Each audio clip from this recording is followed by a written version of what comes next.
Welcome, ladies and gentlemen. I'm ScrapMan, bringing you another episode of Satisfactory, and today is assembly day.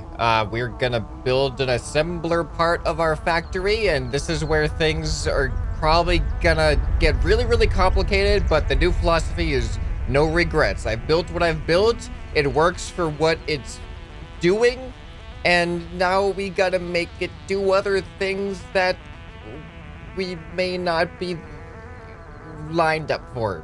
I don't know what's gonna happen, but the important thing is to remember no regrets. So at some point, all this stuff over here is hopefully going to be obsolete because it's all going to be happening over here. All right, so I'm gonna make a quick check on our power over here because we are running at about almost up to 500 peaking, and we have a capacity of 600, which actually it looked like it didn't stay at 600 there.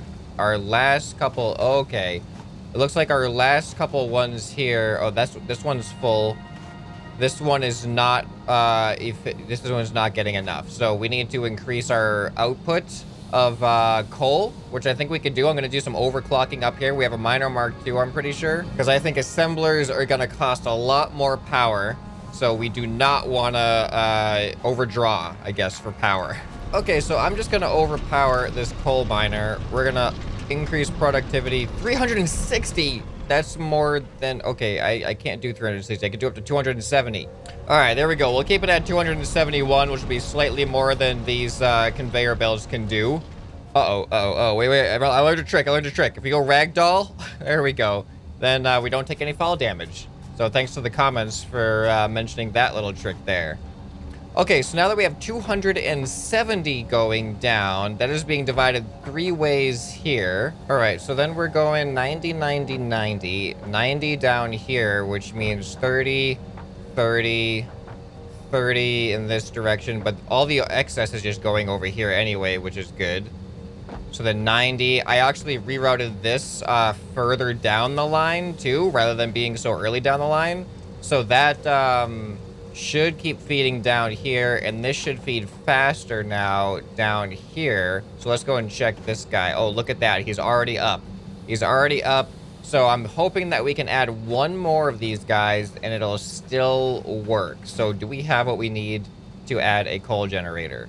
We do, but we're gonna have to probably build our foundation out just a little bit more. Okay, so now we do have a 13th coal generator going, and it is already receiving more than it is burning. So we've just added another 50 megawatts of power, so we're doing okay. Okay, so now for assemblers, we're gonna need a handful of modular frames. I'm gonna make enough for 10 assemblers. I don't know what we're gonna be doing with assemblers yet, but let's just have an excess of what we need. All right, I have enough for 10 assemblers now, so I want to see what the assemblers need and how they input and output, so we can try to make a workable game plan for this assembler factory. All right, so assemblers have to receive 2 materials to output 1. So I kind of want to do it a similar way in which I'm going to have a floor per material. So we're going to need a floor for reinforced iron plates, a floor for rotors, a floor for modular frames, etc., etc., etc. And the tough thing is going to be routing the correct things, because we're going to need 2 things of screws. One for rotors, one for reinforced iron plates. And the reinforced iron plates themselves have to go into 3 at a time to go into 1 modular frame. All right, this is going to be really difficult. So the big issue with this is going to be routing from the different levels here to merge them onto 1 assembler, because I have plates on this level, and then I have rods on that, or screws on that level. And that's what we need to make reinforced iron plates. Okay, so this is our screw production. All of these storages are screws that can be routed out from 3 different directions. So that's actually really good. That means that we can get a high volume of screws going out all at once. So because of that, I'm actually going to increase some of the belt speeds to keep a more fluid flow of screws going. There we go. Look at that. Look at that production rate. This is just increased by a lot. All right, there we go there, and there we go. Oh, come on, just get it. There we go. Yes. Yes. So what's really nice about the way that I've set this up here is, even though we have rods coming in for these screws here, you can see I have one line of rods going there, and I have one line of rods going here. But I also have one line of rods going over here and building up here. So this is a section of rods that we can reroute out to other assemblers that need rods. Okay, so looking at this, I think rotors should be on the top floor because the top floor is rods and screws. And that would be the most convenient to have all of that just sticking on one floor. Reinforced iron plates, there's going to have to be a mixing between routing between floors because we have plates and screws, and those are being produced on different floors. So let's start with the rotors. Let's go up to the top floor, see what we can do, and place some assemblers down. All right, I'm going to try an experimental idea here with the assemblers. I'm going to have them like this. So then they're going to produce the same object and then hopefully output. Oh, did I leave enough room here? Does this work? I don't know if this actually works or not. They're going to output into a merger. And can I actually put a belt there? Belt there? Yes, I can. Okay, so for rotors, these take in 132 screws per minute, which I don't think we're going to be producing that much, to be honest. And 18 iron rods. So what I'm going to do is I'm going to route a single path of screws to each of these, and then I'm going to save the other path for the other assembler. So we're going to have this one go out this way. There we go. So now we got screws routing into this one. Let's do the same thing on the other side, and then we're just going to bring the rods in from further back down there, which shouldn't be a problem. So rods can only be really routed out from here. This might be an issue, because if this is routing out to that one and that's routing out to that one, then other recipes that require rods aren't going to have anywhere to pull from. And what else requires rods? Oh no, modular frames require rods. You know, we'll deal with that problem when we get there. No regrets, right? All right, there we go. And now we have rods coming all the way from down there straight into that one. So let's duplicate that on the other side and provide power to these things. Yeah, so judging by our screw output, it does not nearly match the rod output, so our rods can actually probably be split onto other levels. So that may have just solved our rod issue, because we're not producing nearly enough screws compared to the amount of rods that this thing requires. All right, there we go. We are in production, so this is not going to be producing 6 rotors per minute, I don't think. Yeah, this is at 65% efficiency with how it's receiving screws over here. So not quite the full production, but at least we're getting 2 of them going at once. So there you have it. And they will be going into this storage for now. And I don't know how I'm going to do the routing system, because these rotors have to also go somewhere else. But we also probably want a storehouse of rotors too, just in case we need to pull out masses of rotors for anything else in the future. Okay, so I built out the second floor, so now we just have to replicate what we have up here. And I'm gonna do my best to try to make it as symmetrical as possible. All right, here they are. So these ones are gonna have to be reinforced iron plates. So we're gonna have to get screws from up above and then feed the iron plates into here. So that's why I put so much distance between here, is because we're going to have to route in between levels, which means like we don't want the conveyors to be too steep. So we want to give ourselves a little bit of buffer room. And if there's way more room than we need, then we can always build more assembly stuff in rather than out. So I think all of this is plates. Like everything is producing plates on this floor, correct? Yep, I'm pretty sure that's what's happening here. All right, so that means I'm going to route this directly into that, and then I gotta bring the screws into it. All right, so here comes plates into assembler 1. So we gotta get screws from up there somehow down here. All right, this is gonna be really interesting. So I put a jump pad down here. That's why I have a hole in the floor right here, because we can jump right up to the top floor.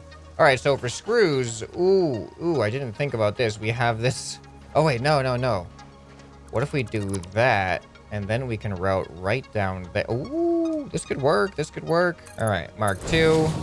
And then can you go down? Oh, then we can just go right to there. Excellent.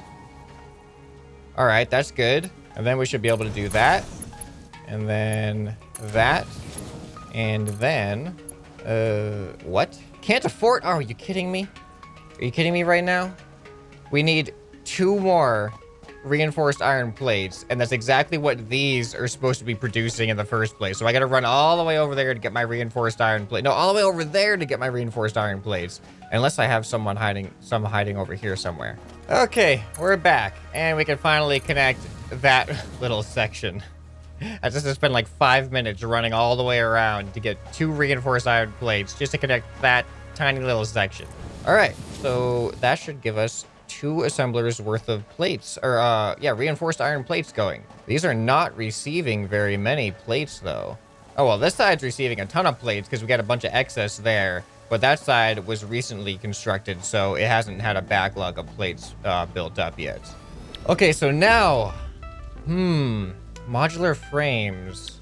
The reinforced iron plates that we're making very, very slowly right now, as well as rods. And rods are upstairs. Reinforced iron plates are here, downstairs. It shouldn't be too difficult to reroute the rods, though. So what we should be able to do is split somewhere along here, and then just have it go down the side, and then into another set of assemblers. And then this can feed into that set of assemblers.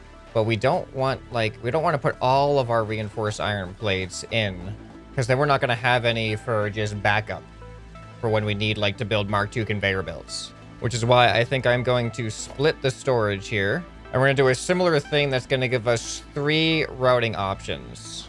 Okay, so I've got the plates being routed out, and I know that this is terrible for efficiency, but hey, no regrets. And this is kind of like preparing that we might be able to increase production capacity later. So we're kind of setting ourselves up for that. So I do have 2 modular frame assemblers. And what I'm doing is I'm routing all of our reinforced iron plates from these 2 assemblers into here.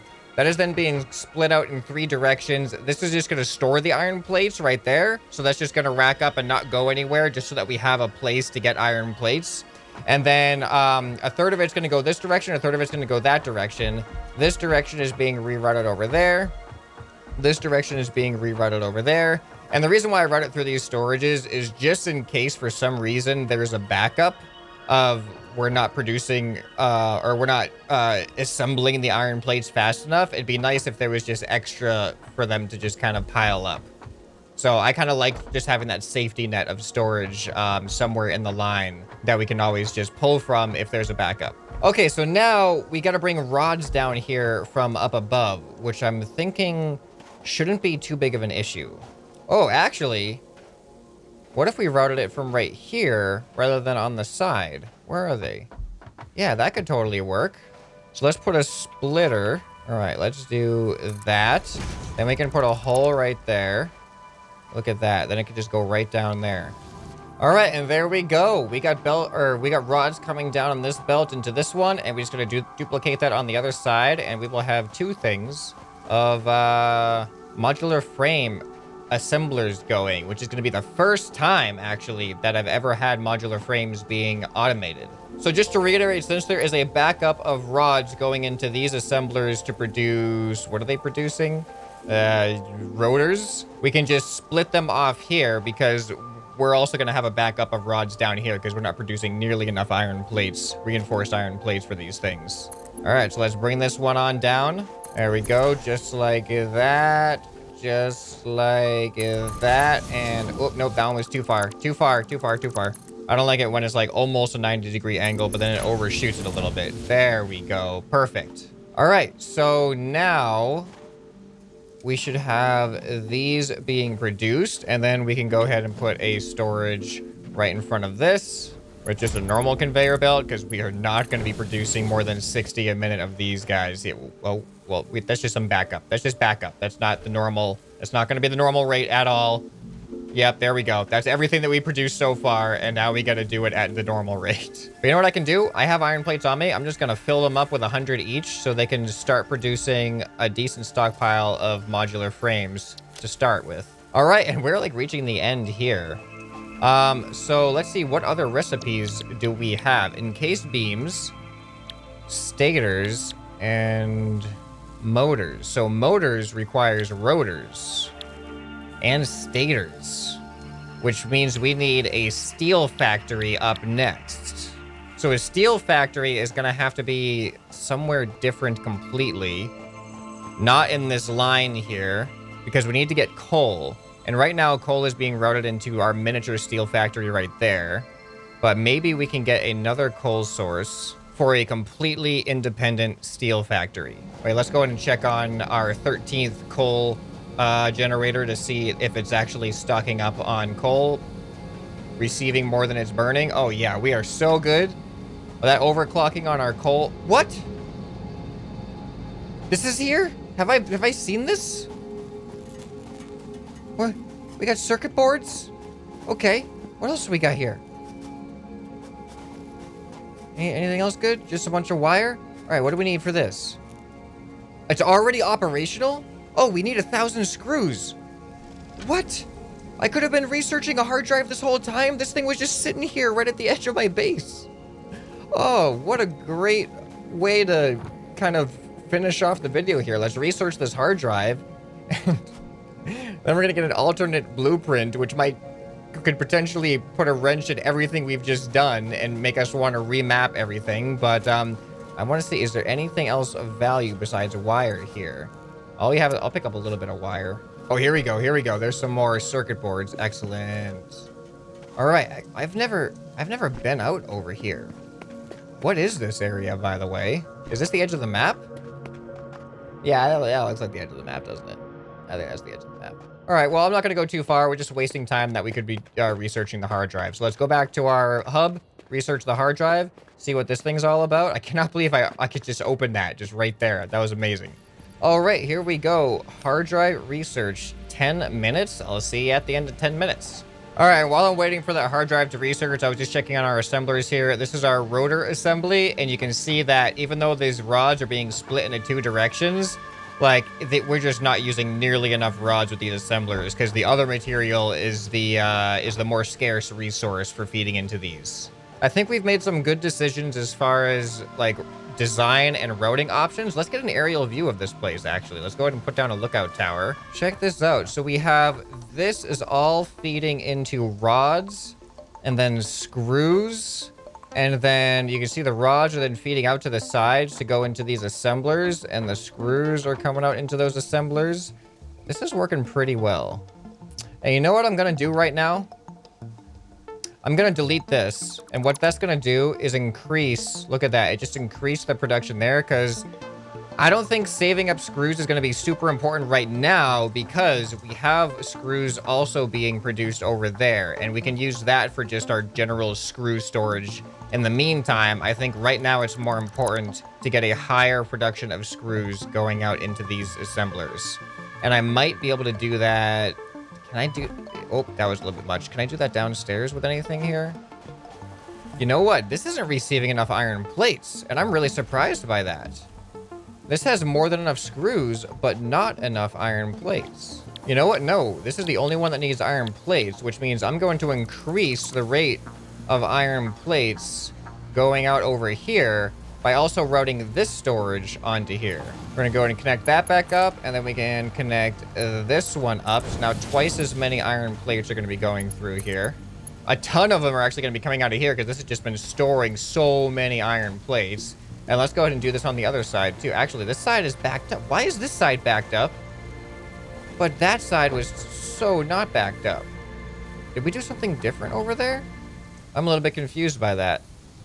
This one has been just backed up the whole time. All of this storage is completely full. It's like we're producing more on this side than we can burn over there. But on this side, even though it's an identical setup, is something different? And this is even overclocked. What? Are all of these overclocked? These ones are not overclocked. This is so confusing. The overclocked ones are what? These are producing at 100% efficiency. All right, this is actually really confusing to me. Oh, well, we can keep this going for now, and that's gonna more than make up for it. But yeah, that confuses me why one side seems to be doing way better than the other side. Way better than the overclock side to make it even more confusing. All right, so I think it's been close to 10 minutes, so let's go ahead and check on the hard drive. Okay, here we go. No. Ooh, encased industrial beams. You need 2 parts for an iron ingot? That just seems really inconvenient. All right, I'm gonna not confirm anything right now. Let's go look at our assembler over here and the encased industrial beams and the rotors. Let's look at what they need. Rods and screws, 3 rods, 22 screws. Encased beams take 4 steel beams and 5 concrete. And rotors are needed to make motors. I'm gonna go the rotor route, and the reason I'm gonna go the rotor route is because what I'm looking towards right now, I'm probably gonna regret this. Encased industrial beam might be better because it's like a steel tier, but we need to produce motors, and motors require rotors. So this gives us an alternate way to make rotors using completely different things, using wire, which is on my bottom floor. So I could have a bottom floor that is producing rotors dedicated to going into motors. So the bottom floor can be the motor factory, assembly factory. But let me check, what does it take to make a motor? Because the bottom floor is producing wire and cable, and a motor takes a rotor and a stator. And a stator would take the same materials as the alternate blueprint of the rotor. So that could all pretty much happen if we can route steel pipes into the bottom floor. I think that is super convenient. So I'm gonna go with that one. All right, alternate rotor blueprint. Let's do it. All right, that's exciting. So we have an assembly factory going, and all we need for the next level of assemblers is we need steel. We need a steel factory. So I want your feedback in the comments. Where do you think we should have steel to make it easy to route into more assemblers and things? So if you've been liking these Satisfactory videos, definitely leave a like, and you're gonna want to check out the whole playlist here if you missed any of the history of how I got here. So definitely feel free to watch that. I'm sure there's some gems in there, like the exploration episodes. If you haven't seen those are pretty fun to record. So go ahead and check those out. Anyway, this has been ScrapMan, and I'll see you next time. Bye.